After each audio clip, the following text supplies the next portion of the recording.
This is the day that the Lord has made, that the Lord has made.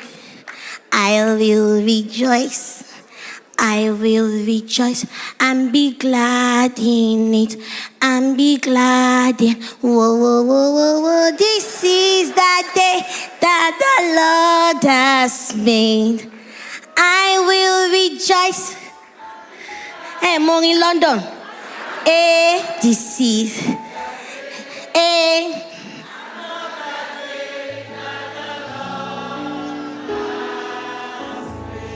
My name is Helen Paul, and I thank God for all the titles and what God has done for me. You must have heard before where I shared on a stage saying I was born out of rape. And I grew up with my great-grandmother, where everybody in the compound, in the area, will call me bastard. So I grew up hearing that you are a bastard. I grew up saying my aunties come to give grandma money for feeding, and they would tell grandma, we are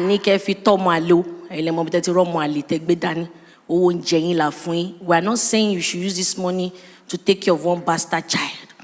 We are saying you should use it to take care of yourself, buy your medicine. And Mama will say, okay. Once they leave, Mama will turn to me, and Mama will speak in pidgin.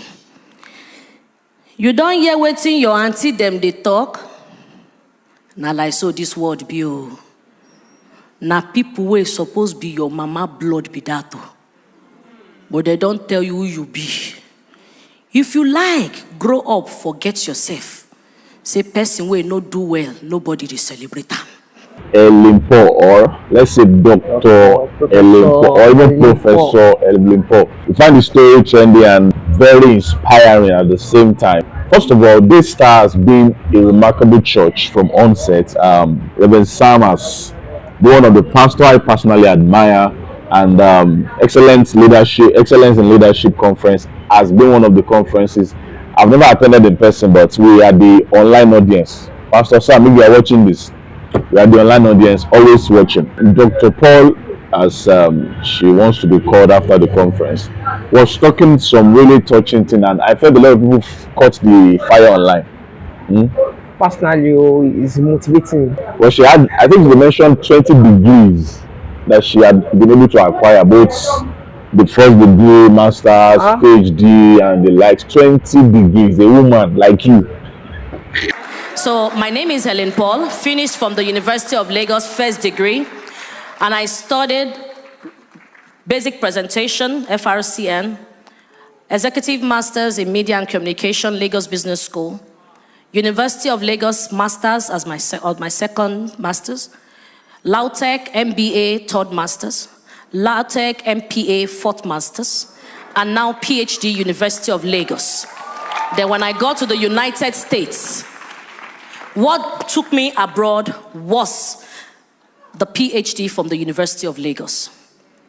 I didn't have visa. They rejected me the visiting visa. But let me tell you something. When you run to God, He will answer you. She's my new role model. She's your new role model. You said go get to 80 degree. And you cannot even know with her stature, the way she looks, you cannot even know that. But to even call her doctor self, it's somehow. Because these are part of the people that address people based on their looks, and that's one problem we have in Africa. That if you don't look certain way, you don't get certain regards, even if you have that thing. You must look the way they address you. Must look the way they address you. If you are a prof, you must look like a prof. If you are doctor, so how does a prof look like? Or how is a prof supposed to look like? There's this prof like look that you are called that you are called with the respect of being that's what we are saying. Why do I have to look a certain way for you to have called me with degree of respect that I deserve? Like you can't just like a rascal. You can't be just like a rascal and call yourself doctor or prof. What do you mean like a rascal? What's a rascal look? There's this rascal look in these are contemporary. You're on crazy gym, you're on short, and you are calling yourself prof. What are you prompting? Is it your dress that makes you a prof? I prefer to know you in person before I pass a judgment on who you are. Just like say a pastor must wear a suit. Thank God for the likes of the pastors now. They're not even wearing suit again. They're wearing is it senatorial wear and all of those things. Before, in fact, it was not even suits they started with. They started with it's not coats. This priest look, castles. So gradually things started changing. So gradually one day, professor is going to wear crazy jeans and won't be like leave the class. You don't feel that. She decided to pass her message not in a sympathetic way. Right, she decided to make fun out of her pain, and it takes a lot of maturity, a lot of emotional stability to be able to. She was not even pain. She wasn't even laughing. Abi. When you are passing through it and you are happy with the way you are telling your story, people will not think. As the way people will think that shouldn't lash for the koja. But it's God's doings. Well, yeah, God's doings and personal development. There's this sympathetic thing about Africa. You want to tell your story in a way that people would feel pity for you. You know, trying to buy public pity. Public sympathy. Yeah, it just shows how strong and maturity that she has as a person, and that she was full. The whole talk was full of fun. She kept making everybody laugh. Even Pastor Sam couldn't hold his laugh. In fact, if you are not happy and you are at that event, or even men looking at the men just viewing the event, men seeing it, they say I dey happy. The wife now wrote her a paper, and she literally read it the whole letter to the whole congregation. Like seriously, Pastor Nike. Pastor Nike, you are too touche. Dear Helen, always interprets the Yoruba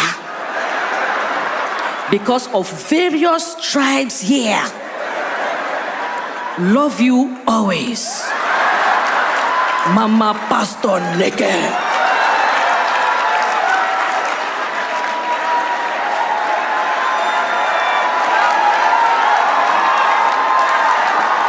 Our takeout from this session basically is a boldness at different points in her life that people try to bring her down because of her stature, but she has developed herself so much. And I think there's this thing with short people and tiny people. They have this small squish inside their head that you cannot ride me because I'm of this stature. It's normal. If you are too short and you are working amidst tall people, they want to take advantage of you. But if you are, I don't want to use the word, maybe if you are too cold, people will ride you and you feel inferior. To match the not being inferior and working with people that are tall, you have to actually be strong for yourself. Or get stronger. Okay. So, well, her stronger worked for her somehow, right? She was able to move through life, and it's a lot of encouragement for people that had poor background. Because of your background, like motivational speaker will say that your background doesn't have rights to put your back on the ground. Yeah. So basically, that's actually fact. And she was able to rise herself, walk her way through. The Bible says that the gift of a man will make room for the man. The point where she talked about how she got the role in the radio station. So I got on radio and I was just talking. Now, wow, this life fun, you. Hey, they say they don't bring president. Not life so. She had to meet the who is who in the industry. So they were all sitting and she was just praying for boldness, boldness. And man, if you cannot be bold, you cannot be rich. Because if you are not bold, you'll be poor. If you are not bold, you'll be broke. If you are not bold, they will ride you. If you are not, in fact, she said that they actually backdated her 2 years salary when she was in the radio station. And the first elder looked at me and said, "Are you the one?" I said, "Yes." And in my heart, I was just asking God, boldness, igboya, Olorun igboya, boldness. And they all started bringing up envelope, big envelopes. Take, you are talented. Take, you are talented. So I was collecting money. Then when it got to the main orga, I don't know where the boldness, because I called for boldness. Gave me his envelope. I said, no, sir. Okay, sir. He said, why? I said, employment money need sir. How? They said, oh yeah, employ her. And God gave me another answer. Boom. Ask them. Tell them that you've been working for a while. And I said, excuse me, sir. Motin Shishambi for Odun Major Tabo. Mi o gbowori. Ele do mommy. They said, what? Femi? Yes, sir. Backdate all the money every month. Abundance I really paid before a lot of time. You do a lifetime.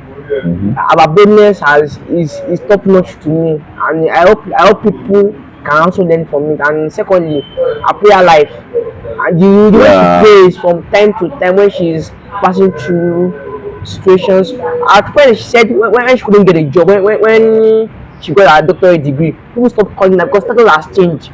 Yeah. It was with Nigerians. She went down and started praying. Sidelining me because you've gone ahead. Because basically, those people that refused to call is because they felt she had attained some level of success. So it's as though once you buy car in your area now, and every other person is working. Okay. When they are doing, they will not call you because they just say this is your visa. This is your visa. We need to learn. We don't have to live our life on social media. Well, that part. You must keep some of your story out on social media. Yeah, okay, yeah. You can't live your life. You shouldn't put everything on social media. Yes, but really, is there anything that we do these days that is not on social media? Is there anything? It depends on personal conviction. Personal conviction. Like if you feel like this is of social media. Personally, my family is off social media. I know they post, even if they do birthday themselves. I know people post to say they do birthday. Family is off social media. So what's on social media? What do you put on social media? It's just random circular thing that I know that it won't affect anything. Like it won't really review myself. Just normal stuff. I agree that she's not really that popular anymore.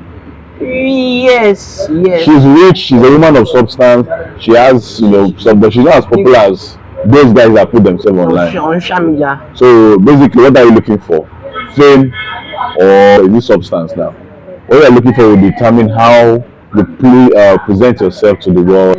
So Dr. Helen happens to be someone with the not giving up spirit, right? And just like the theme of the conference said, mind shift. Our session brought like a shift in the mindset of a lot of people who felt disadvantaged. You can actually rough it and be fine eventually. And I like the fact that she mentioned the bad things she did.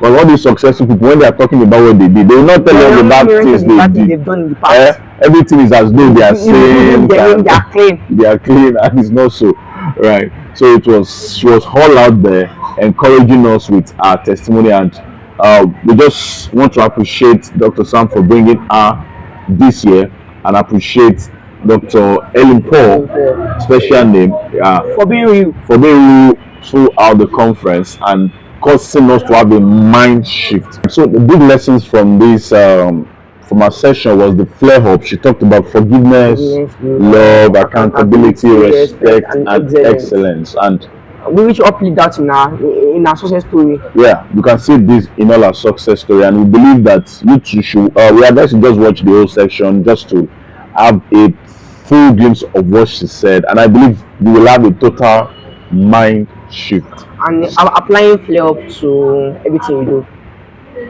All right, see you guys another time.